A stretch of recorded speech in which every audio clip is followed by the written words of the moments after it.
cas, ça a l'air compliqué de construire du transport collectif à Québec. Tramway de Québec, il y a encore des délais. La facture qui est littéralement en train d'exploser. Le maire Marchand parle de plus de 4 milliards de dollars. Pourquoi c'est aussi compliqué, selon toi, d'aller de l'avant avec un projet comme celui-là? Tu as totalement raison, Julie, de mettre la table en disant ça. Ça semble compliqué de façon générale, l'ensemble des projets à Québec. Puis là, il y a beaucoup de querelles. Tout le monde se relance un petit peu la balle. Bon, il faut comprendre qu'au niveau financier, le maire Marchand est un peu pris aussi parce qu'il est dans des négociations avec des consortiums. Donc, il ne peut pas révéler aussi non plus le montant, le montant maximum qu'on pourrait payer collectivement pour ce projet de tramway.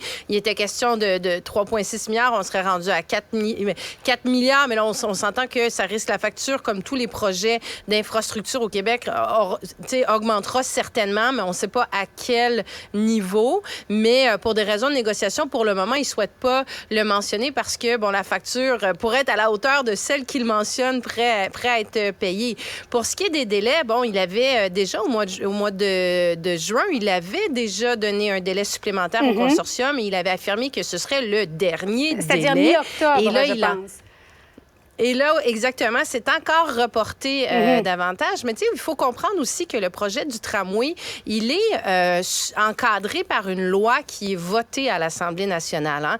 Donc, le processus était encadré par cette loi-là. Le maire Marchand ne peut pas faire non plus ce qu'il veut.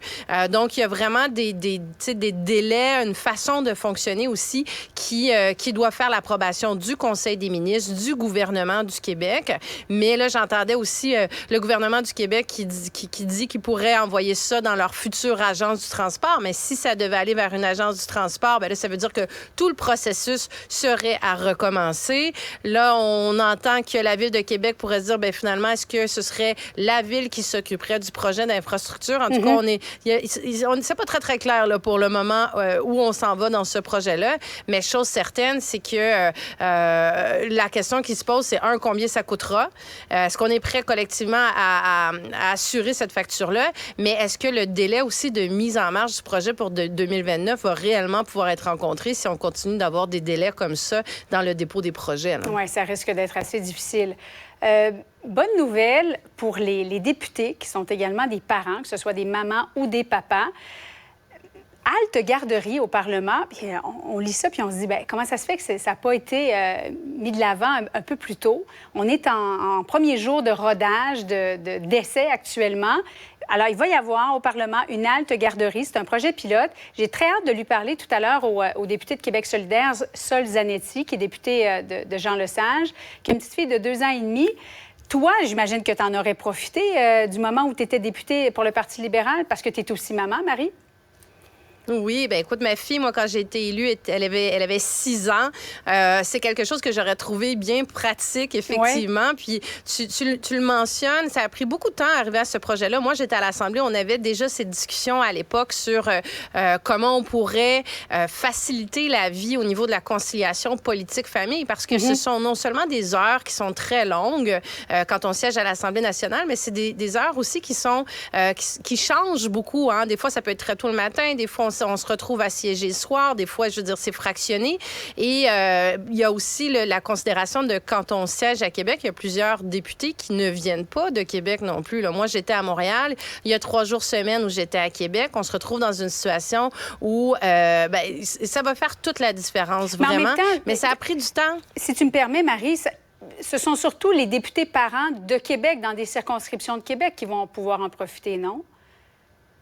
Bien, je pense que ça pourrait prendre toute forme parce que les députés se retrouvent dans certaines situations aussi à des fois, tu vois, comme aujourd'hui, c'est un caucus précessionnel qui a lieu. Et c'est pour la raison pour laquelle, justement, cette garderie-là, elle est mise à la disposition des députés de Québec solidaire.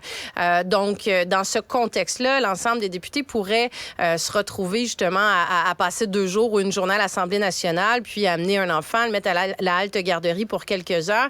C'est disponible disponible, Julie, aussi pour le personnel politique des députés, hein, qui se retrouvent aussi à avoir des horaires qui sont un peu compliqués en termes de conciliation politique-travail. Ce qui est intéressant, moi, pour l'avoir vu beaucoup auprès de collègues, j'ai des collègues qui ont retardé le projet d'avoir un bébé, certains qui l'ont mis complètement sur la glace aussi parce qu'ils se voyaient pas. Déjà, il n'y a pas de congé de maternité, il n'y a pas de congé de paternité non plus officiel et ils voyaient difficilement comment ils allaient pouvoir concilier la venue d'un bébé avec les horaires qui sont très changeants à l'Assemblée nationale. Donc, pour ça, c'est quand même intéressant, mais il y aura eu beaucoup de tergiversations avant d'en arriver à un projet qui va permettre aux députés, à leur personnel, d'avoir accès à une halte garderie. Là. Marie Montpetit, merci. À demain. Merci, Julie. Ouais.